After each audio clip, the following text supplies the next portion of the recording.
Petrol குண்டை வீசியது. சிதறி ஓடியவர்களை கண்மூடித்தனமாக தலையில் வெட்டியது.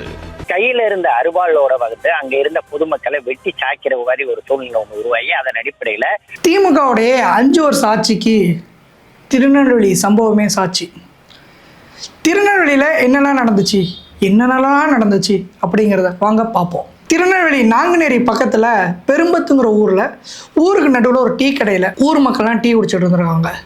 அங்கே 3 2 வீலரில் 9 பேர் வந்த கும்பல், 9 பேருங்கிறதே சட்டவிரோதம் தான், 9 பேர் வந்த கும்பல் போதையில் வந்திருக்காங்க. வந்த உடனே கையில் இருந்த கத்தியை அங்கே இருக்கக்கூடிய கண்ணில் தெரிஞ்சவங்க எல்லாத்தையுமே சரமாரியாக வெட்டியிருக்காங்க.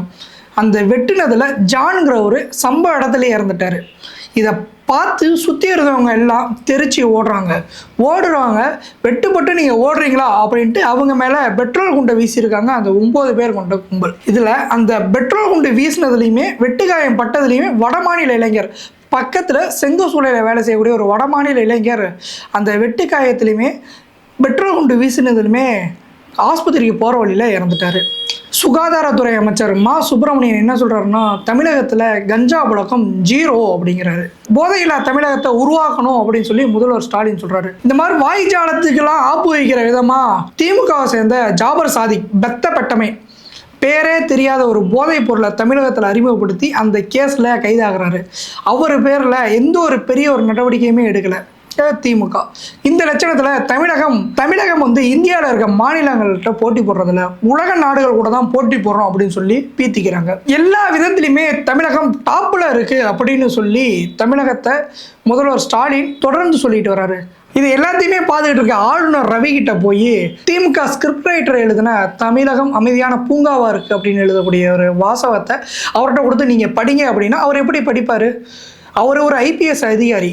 அவர்கிட்டயே போய் நாங்கள்லாம் எல்லாம் பண்ணுவோம், நாங்கள் எல்லாமே அமைதியாக இருக்குது அப்படிங்கிறத அவர்கிட்டயே கொடுத்த அவரே 1008 அறிக்கையை கொடுக்குறாரு என்னென்ன நடந்துருச்சு அப்படின்னு. அவர்கிட்ட போய் அமைதியான சூழல் இருக்குது அப்படின்னா அவர் எப்படி படிப்பார்? இது எல்லாத்தையுமே தாண்டி 2021 ஆண்டு மட்டுமே 1800 போதை வழக்குகள் காவல்துறை பதிவு பண்ணியிருக்காங்க. இது அப்படியே 2022 10,000 வழக்குக்கு மேலே பதிவு பண்ணியிருக்காங்க. இந்த வழக்குகளே சொல்லுது உங்களுடைய லட்சணம் என்னன்ட்டு. இதையெல்லாம் தாண்டி நீங்கள் 0% கஞ்சா புழக்கம் இருக்குது அப்படிங்கிறத நீங்கள் சொல்கிறீங்க. உங்களுடைய காவல்துறை சொல்கிறதே இந்தது அப்படின்னா காவல்துறையில் புகாராக வழக்கு தொடுக்காமல் இருக்கிறது இன்னும் எவ்வளோ இருக்கும் அப்படிங்கிறது உங்களுடைய கணக்கிலே விட்டுறேன். தமிழகத்தில் தொடர்ந்து வட இந்திய இளைஞர்கள், குறிப்பாக வட இந்தியர்கள் மிகப்பெரிய அளவில் கடந்த ஒரு 5 வருஷமே பாதிக்கப்படுறாங்க. இதுக்கான விதை யார் அப்படின்னா வட இந்தியர்கள் இங்கே கக்கூஸ் கழுவ வரான், பான்பராக்காரன், பானிபுரி வைக்க வரான் அப்படின்னு நீங்கள் எகத்தாழ பேச்சினுடைய எதிரொலி தான், நீங்கள் விதைச்ச விதை தான் அவனை, அதாவது சாதாரண ஒரு இளைஞர் அவனை ஏதோ அவனுடைய குடும்பமே ஏதோ ஏழ்மையில தான் இருக்கும், அவனே எங்கெங்கேயோ பிச்சை எடுத்துகிட்டு தான் போய் குடிக்கவே போவான். அந்த குடிச்சு விட்டு அந்த போதையில் நீங்கள் விதைச்ச விதை நேராக அறுவடை பண்ண எங்கே போகுதுன்னா அந்த வடமாநில இளைஞரை பார்க்கும்போதெல்லாம் வெட்ட தோணுது. இன்னொரு விஷயம் என்ன அப்படின்னா, அந்த பெட்ரோல் குண்டு கலாச்சாரம் அப்படிங்கிறது இந்த சமீபத்தில் ரொம்ப அதிகமாக இருக்குது. ஏன்னா ஆளுநர் மாளிகைக்கு முன்னாடி இந்த கர்கா வினோத் அப்படிங்கிறவன் வந்து பெட்ரோல் குண்டு வீசினான். பிஜேபி ஆஃபீஸ்க்கு முன்னாடி பெட்ரோல் குண்டு வீசு, இந்த மாதிரி பல இடங்களில் பெட்ரோல் குண்டு வீசினுடைய வழக்கு மட்டுமே குறைஞ்சபட்சம் அந்த 5 வருஷத்துல ஒரு 50 வழக்காவது இருக்கும். இப்போ சமீபத்தில் இந்த திருநெல்வேலியில் நடந்த சம்பவம், இந்த மாதிரி பெட்ரோல் குண்டு வீசு சம்பவமே இந்த மாதிரி நடக்குது அப்படின்னா முதல்ல வீசுறவனுக்கே பயங்கரமான ஒரு தண்டனையை கொடுத்துருந்தோம் அப்படின்னா அடுத்து வீசுறவனுக்கு கண்டிப்பாக ஒரு பயத்தை கொடுத்துருக்கும். நீங்கள் அவனை அசால்ட்டாக லெஃப்ட் ஹேண்டில் டீல் பண்ணக்கூடிய விதம் தான் பெட்ரோல் குண்டு வெட்டுறது, இந்த மாதிரி அடுத்தடுத்து குற்ற சம்பவங்கள் அதிகரிச்சுக்கிட்டே போகுது.